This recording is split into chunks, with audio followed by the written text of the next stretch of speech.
नमस्कार जी। आज हम आपके साथ में बहुत ही बढ़िया मिक्स वेज सब्जी का रेसिपी लेके आयल बनी। ओकरा खातिर पहले हमने के आलू के तेल में फ्राई कर लेबे के साथ में हमने के चाही प्याज और जो भी आपके सब्जी यूज़ करे के बा उ सब्जी टमाटर अदरक लहसुन हरी मिर्ची और काजू के थोड़ी देर भिगो के गर्म पानी में रख देब जा। एजा हम आलू गोभी और गाजर और बीन्स के अच्छा से भून के एके हम निकाल लेब साइड में रख देबे के एके।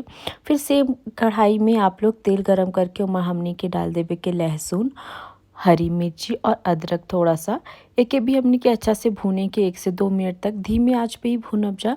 ओकरी बाद हमनी के डाले के एजा प्याज के भी हमनी के अच्छा से भूने के 2 से 3 मिनट तक। उसके बाद हमनी के डाल देबे के टमाटर के भी अच्छा से गला लेबे के जब तक आधा हो जी कुक्ड। ओकर बाद हमनी के एमा काजू भी डाल देबे के और एके अच्छा से हमनी के गलने तक पका लेबे के बाद 3 से 4 मिनट तक पका लेबे के। साथ में हमनी के तेल गरम करे के ओमा डाले के तेजपत्ता और जीरा। साथ में आपके जो भी मसाला बा उ मसाला हल्दी धनिया पाउडर लाल मिर्ची पाउडर और सब्जी मसाला बेसिक मसाला यूज़ कैले बानी। आपके इजीली मिल जी आपके घर में ही।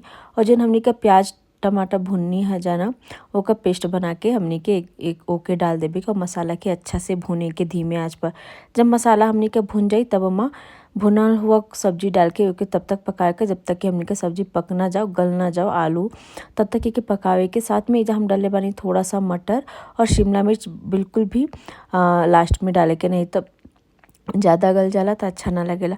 अब एके हमनी के अच्छा से मिक्स करे के और एके 3 से 4 मिनट तक पका